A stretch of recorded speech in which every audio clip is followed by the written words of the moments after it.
2019 ha sido un año de muchos cambios. Cambios en la legislación, por ejemplo, en el ámbito político. Hemos tenido finalmente la aprobación de una ley de partidos políticos que fue negociada y que al final tenemos un régimen electoral completo, con la modificación incluso de la ley electoral. Pero hemos tenido muchos otros cambios sustanciales, importantes. Al final no hubo asamblea legislativa para discutir la Constitución de la República y modificarla. Hay muchas otras cosas en relación con sentencias del Tribunal Constitucional en donde se establecen nuevos parámetros en términos jurídicos en República Dominicana. Hemos invitado a Servio Tulio Castaños Guzmán, que es el vicepresidente ejecutivo de la Fundación Institucionalidad y Justicia, una de las instituciones que tiene una especie de centro de observación del comportamiento de la institucionalidad jurídica y política en República Dominicana. Y nos gustaría comenzar esta conversación analizando, bueno, ¿cómo ha sido institucionalmente este año? ¿Positivo o negativo? No, negativo. Negativo. Negativo porque los cambios no se limitan al contenido de normas. El hecho, por ejemplo, de que tú puedas haber aprobado una ley de partidos políticos o una reforma al régimen electoral, eso no garantiza per se un cambio institucional en la República Dominicana. Esa es una dimensión del cambio. Pero nosotros tenemos un problema de cultura y el modelo político que se ha instalado en la República Dominicana. Que muchas veces, aun cuando, y yo sostengo la tesis, participa de estos procesos. Primero, es el sector más conservador.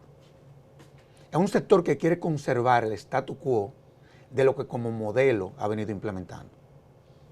Si tú ves todas las leyes que se han aprobado, desde el sistema de compras y contrataciones, sí, la propia ley de partidos políticos, lo que hace es legitimar el modelo político que se instaló en la República Dominicana. Esa ley, por ejemplo, legalizó todo lo que es el costo de las campañas políticas en la República Dominicana. Sí. Cuando tú ves las cuotas que tú puedes aportarle a los candidatos, se equiparan a lo que se le ha venido dando a los candidatos en todos los procesos políticos anteriores. Sí. Todo lo que tiene que ver con sistema de transparentar la forma de hacer política. Todavía eso no hemos dado ese cambio que la sociedad dominicana esperaba. Y yo te puedo decir que desde el punto de vista político, es verdad que se estableció un régimen, pero es un régimen confuso, difuso. Fíjate que son normas que han tenido que parar en el Tribunal Constitucional. Hemos visto cómo parte de las normas que habíamos creído que habían sido un avance se han declarado de manera difusa inconstitucional. Por ejemplo, el caso del transfugismo, sí, en donde yo recuerdo, e inclusive eso lo debatimos aquí en este programa, sí, y decíamos que había sido un avance que el sistema político se haya puesto de acuerdo en el Congreso de que personas que habiendo participado a lo interno de un proceso en un partido, no podían participar en otro partido. Bueno, eso se declaró inconstitucional.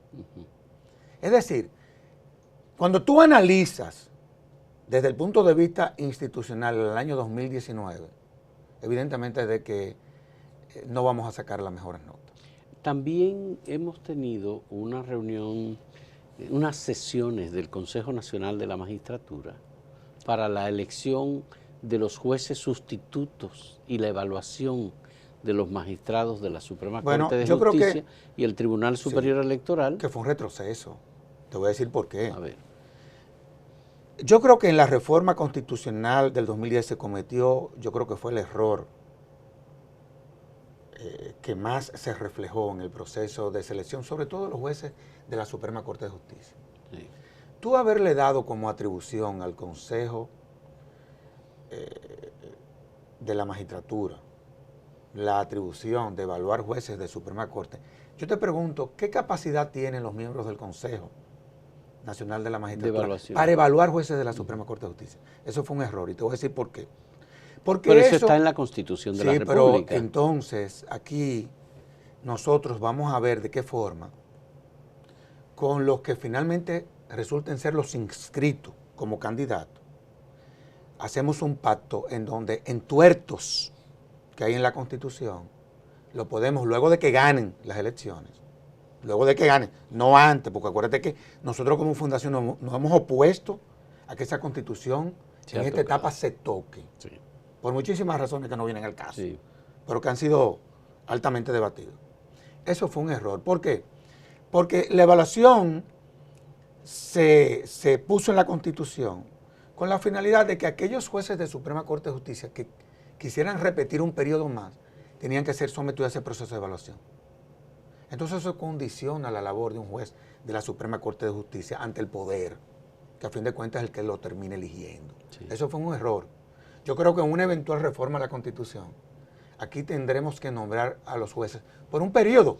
¿Y se puede llamar evaluación esas entrevistas o interrogatorios? Definitivamente que no. ¿Que se produjeron? No.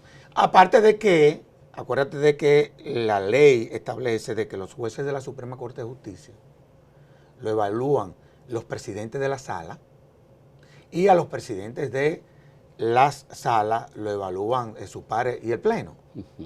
Eso nunca se hizo. ¿Conocieron los miembros del Consejo Nacional de la Magistratura esas evaluaciones? Pero es que eso nunca se hizo. Pero se entregaron. Sí, pero, yo recuerdo que se entregaron ¿cómo? Miriam Germán claro. hizo evaluación de los miembros de la segunda sala penal, sí, pero oye, que ella presidía. Claro. Y la entregó. Sí, y otros magistrados, pero ¿qué pasó? Que esas evaluaciones no se hacían durante los años que ellos estuvieron ahí, es decir, cada año, sino que las evaluaciones se hicieron al final, digámoslo así, como condición, como requisito, o como un requisito que le estableció el reglamento del Consejo Nacional de la Magistratura, es decir, que entregaran las evaluaciones. Que entregaran las evaluaciones. Esa es la realidad. Pero que eso no basta, porque a fin de cuentas, eso no le era vinculante al Consejo. Porque a fin de cuentas, esas son evaluaciones que se hacen de desempeño, pero ya a lo interno de la Suprema Corte de Justicia. Otra cosa es la atribución constitucional que tenía el Consejo de evaluar ellos, a jueces de Suprema Corte de Justicia. Son cosas diferentes. Eso fue un error. Como es un error, mira lo que te voy a decir. Nosotros en una eventual reforma a la Constitución, nosotros vamos a tener que deslindar real y efectivamente cuáles son las funciones del Ministerio Público. Fíjate que nosotros tenemos un Ministerio Público que tiene atribuciones propias de un Ministerio de Justicia. Sí, es el Ministerio de Justicia del gobierno. Sí, pero eso es una barbaridad y te voy a decir por qué. Porque ya tú estás creando un vínculo entre un funcionario que debiera de ser independiente del poder político y lo hace miembro inclusive del gabinete. Cada vez que el gabinete se convoca, ahí está el Procurador General de la República, que es el fiscal general. Eso no pasa en ningún país del mundo. Entonces, ahí hay un vínculo político. En un país en donde parecería que los vínculos políticos pesan más que cualquier otra cosa. Por ejemplo, lo que hemos estado detenidos por revueltas que hacíamos en la universidad. Sí. Yo te lo digo por una cuestión quizás de formación familiar. Por ejemplo, yo recuerdo que la tercera vez que a mí me detuvieron, quien me terminó metiendo preso fue mi papá. Sí. Yo aprendí con esa lección que me dio mi papá, que cuál es el problema con los vínculos. ¿Cuando era Procurador General de la República? No, cuando era Ministro de Educación. Que el jefe era Robinson Brea Garó. Brea Garó, sí. Entonces le dijo a Robinson Brea Garó, déjamelo hasta que yo te avise. Está bien. Sí. Entonces yo entendí que los vínculos, más que tú utilizarlo para tú proteger al otro, pueden servir para hacer mucho bien. Vamos a hacer nuestra primera pausa en este diálogo con Servio Tulio Castaños Guzmán, vicepresidente ejecutivo de Finjus.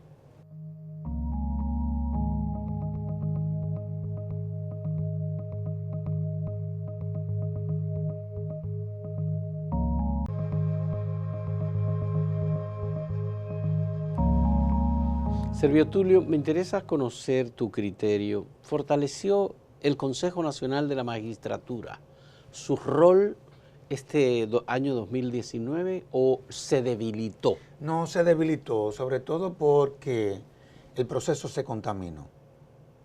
Se contaminó en el sentido de que, acuérdate que el reglamento... Pero hay quienes dicen que fue buena la selección de jueces. No, la selección yo te diría que, por ejemplo, desde el punto de vista de la lógica de lo que han sido los procesos de selección de la Suprema Corte de Justicia, los que resultaron ser electos son abogados probados. Sí. Obviamente, tú dirás, bueno, el presidente de la Suprema Corte de Justicia no era un abogado de fuste. Lo que pasa es que un presidente de Suprema Corte de Justicia, en todos los países del mundo, tiene que ser un gerente. Es un gerente. Y el que eligieron lo es. Lo es, sí. Yo podré, al actual presidente de la Suprema Corte de Justicia, cuestionarle que tuvo una vinculación con un partido político y que fue ese partido político el que lo llevó a esa posición. Pero hasta ahora, el comportamiento del actual presidente de la Suprema Corte de Justicia, oye, ha sido sobresaliente. Las medidas que ha tomado el actual presidente de la Suprema Corte de Justicia son históricas, a lo interno de ese poder del Estado. Pero volviendo al tema. Sí. Incluyendo la última decisión sobre el caso Odebrecht. No, yo creo que muchos se tardaron. Bueno, pero a él fue que le tocó. Eso es lo que toman. Sí, eso fue lo que debió de haber hecho el juez Ortega. Sí, sí, sí. ¿Por qué? Porque acuérdate que él, como una de las imputaciones, sacó la asociación de malhechores. Sí. Pero también existe el principio del juez natural, el principio del doble grado de jurisdicción. O sea, como una persona que por ocupar una posición electiva está arrastrando a 5 imputados que no tienen, desde el punto de vista constitucional. ¿Por qué ser juzgado en jurisdicción privilegiada? Pero es que ellos no gozan de ese privilegio, digámoslo así. Pero lo que dice la tradición jurídica dominicana es que arrastra a todos los demás. Sí, pero siempre gracias a Dios que la actual Suprema Corte de Justicia dijo que no es así. Dijo que eso no es así. Que ella no es competente. No, porque no lo es. Eso es inconstitucional y desde el punto de vista de lo que establecen todas las convenciones, evidentemente de que prohibían eso. Yo creo que la Suprema Corte de Justicia fue valiente, digámoslo así, porque ahora se va a presentar una situación que eventualmente pudiese impactar institucionalmente. Sí. Y es que eso diluye aún más el expediente Odebrecht.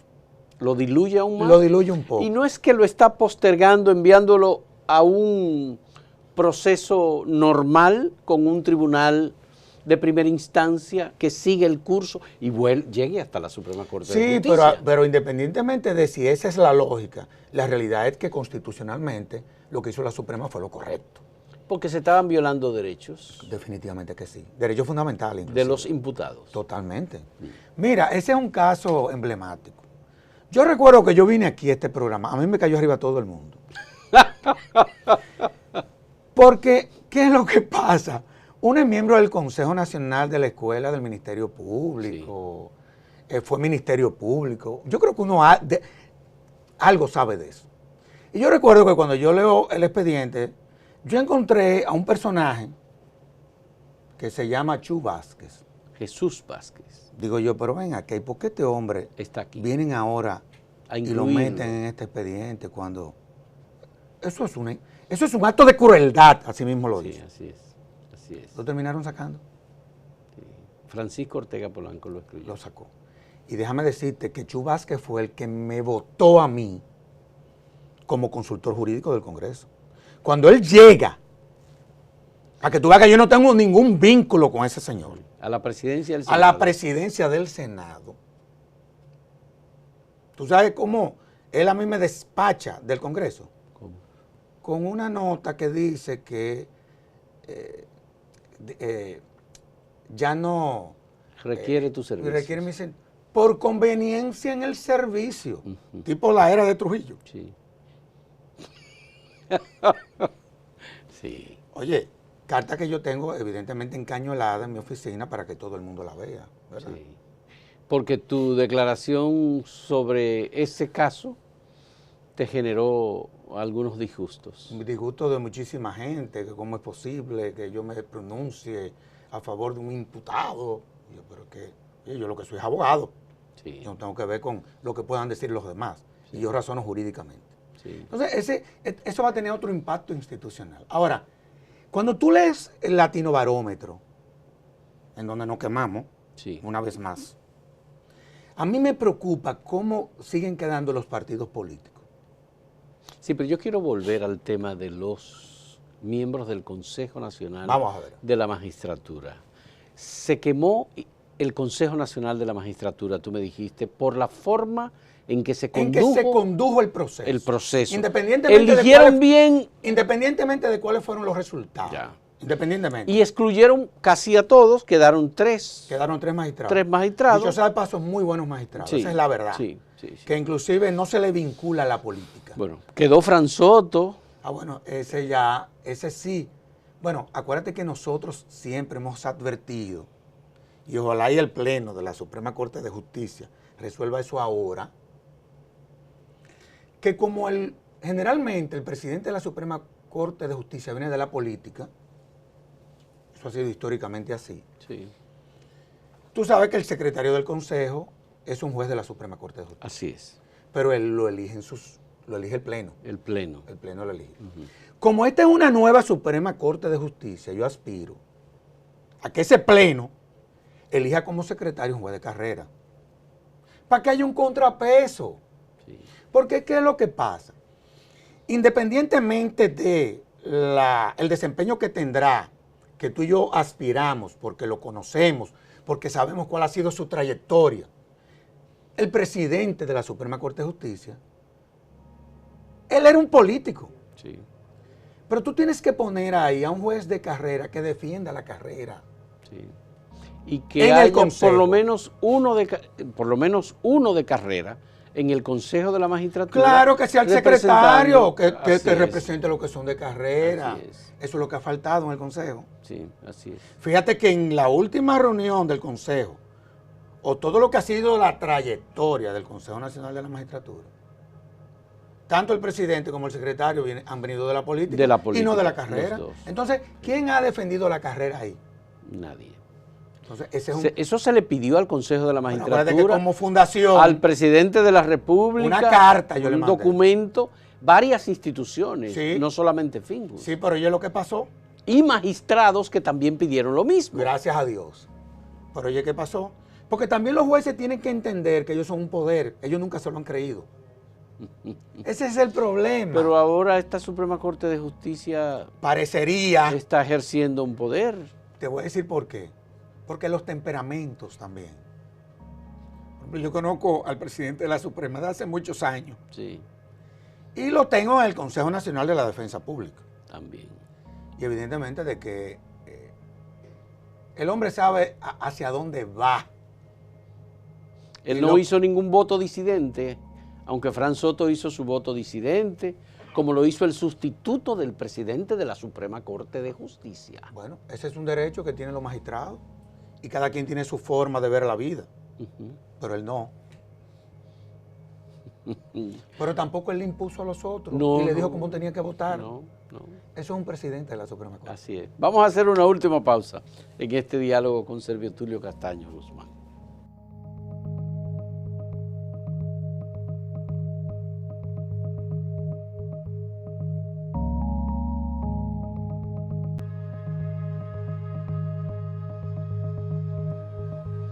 En lo del Consejo Nacional de la Magistratura no podemos dejar de mencionar las formas y sobre todo del Procurador General de la República con el caso de la magistrada Miriam Germán.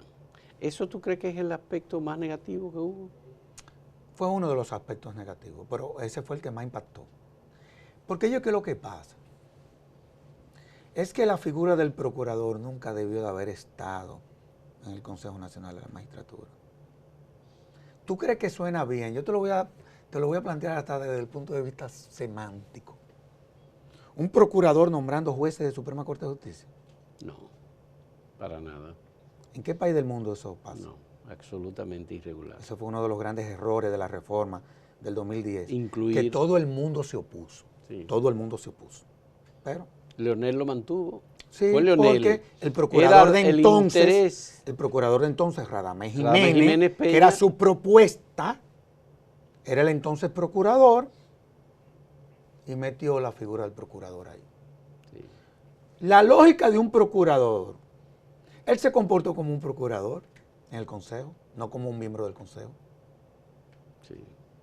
Porque él llevó prácticamente una acusación. Una acusación contra Pero es que él se comprometió como las funciones naturales de un procurador. No lo hizo contra ningún otro, solo contra Miriam Germán. Eso tuvo un impacto. Que era su por demás objetivo. innecesario. Y eso lo conversamos muchísimo aquí. Sí, eso se Yo creo que conversó, una eventual también. reforma a la Constitución se impondrá, yo creo que hasta por gravedad. La exclusión. Sí, pero Tú recuérdate que varios políticos propusieron la exclusión en una potencial o posibilidad de reforma, la exclusión del procurador. sí, pero yo espero que cuando lleguen, el que llegue a ocupar esa posición, Sí, yo espero que mantenga lo que están proponiendo, que se mantenga. que sí. se mantenga claro, porque Claro. es que nosotros estamos, Lo propuso Hipólito Mejía y el Partido Reformista también lo propuso. sí, pero yo prefiero que cuando se dé o se abre el proceso de reforma, ellos mantengan esa posición, Ya, porque no la tuvieron cuando se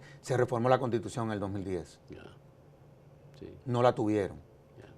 ¿Qué otro aspecto, Servio Tulio, de la institucionalidad democrática, política, tuvimos que podamos celebrar en el año 2019 y decir qué bueno hemos tenido en República Dominicana, que ha habido cambios sustanciales importantes, que se ha respetado?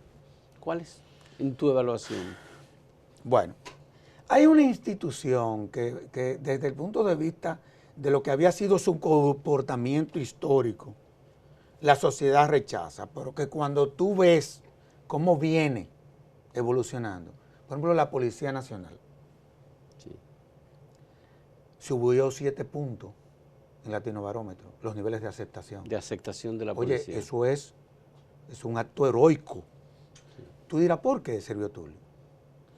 Porque la reforma normativa a la institución desmontó, aunque siguen algunas prácticas que la sociedad rechaza, desmontó todo lo que de una u otra forma generaba actos de corrupción a lo interno de la institución, y me explico. Transfirió a SENASA todo lo que tiene que ver con el régimen de seguridad social, el régimen de pensiones, todo lo que tiene que ver con el seguro médico. Ya, por ejemplo, todo lo que tiene que ver con asuntos internos, ya comienza como órgano interno de la institución a fortalecerse, aunque sigue siendo una institución débil. Sí. Pero eso es algo que nosotros tenemos que destacar. ¿Qué yo creo que me preocupa? El Congreso Nacional me preocupa. El Congreso. Sí, porque el Congreso Nacional, su principal función es la de fiscalizar. Acuérdate que hay uno que administra y otro que controla al administrador. Entonces, los órganos de controles en la República Dominicana no funcionan. Porque ha habido un partido que los ha controlado. Si controla el Ejecutivo Sí. y controla el Congreso, bueno, pues el Legislativo, entonces Sí, pero ojo, el Legislativo no cumple. sí, pero sucede que Pero hay la posibilidad de que se diversifique eso en el proceso electoral. bueno, parecería que eso es lo que va a pasar. Pero déjame decirte algo. Yo entiendo lo del Congreso, pero hay una institución que yo nunca he entendido ni aceptado lo que ha sido históricamente su comportamiento. La Cámara de Cuentas. La Cámara de Cuentas. El órgano rector del Sistema Nacional de Control es la Cámara de Cuentas. Se supone que desde que tú nombras un miembro, tú eres autónomo, ¿verdad? Sí, pero por lo mismo, porque el partido de gobierno ha controlado el Congreso y el Congreso, el Senado es que designa a la Cámara de Cuentas. Pero yo te voy a decir algo. Y se designa a gente Fausto, yo te voy a decir algo. vinculada políticamente. Pero Fausto, yo creo que también la gente tiene que pensar que tienen familias y que hay una sociedad que lo está observando. ¿Tú crees? Suponte tú, yo sé que no es el caso tuyo ni el caso mío, porque nosotros no estamos en eso. Pero yo fui fiscal, yo fui Ministerio Público, y a mí nadie en mis actuaciones se atrevió a decirme lo que yo tenía que hacer. Sí. Y a mí me tocó meter preso a políticos, sí, al diputado de La Vega. A mí fue que me tocó eso. Sí. Entonces, y nadie como que se atrevió a decirme, mira, hazlo de esta forma, hazlo de otra forma. Y en la Suprema Corte de Justicia, yo era el que representaba al Ministerio Público, y a mí nadie nunca me dijo lo que yo tenía que hacer ahí. Yo no sé, pero también yo creo que nosotros tenemos que saber cuál es la misión que uno debe de llevar cuando uno lo asignan en una posición. Pienso yo, no sé. ¿Tiene poca credibilidad la Cámara de Cuentas? No, no es que tiene poca credibilidad. Es que nadie cree en eso. Y oye la gravedad de esto. Sí. Lo grave es que para que un caso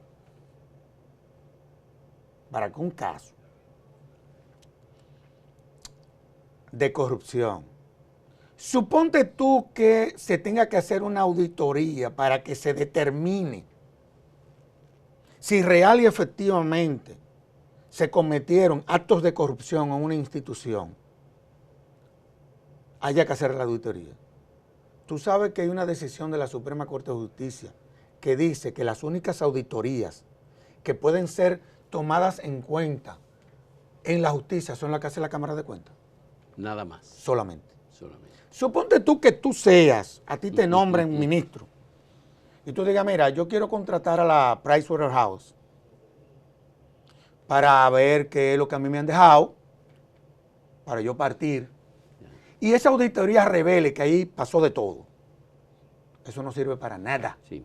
La práctica de la Cámara de Cuentas es en donde encuentran irregularidades, ellos la depositan al Ministerio Público. Sí, pero la Cámara de Cuentas tiene una atribución que nunca ha ejercido.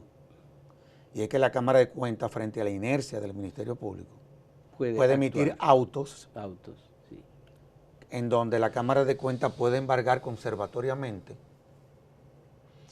los bienes de, habiéndose demostrado en una auditoría que hubo actos de corrupción contra el que desempeñaba la función en esa institución.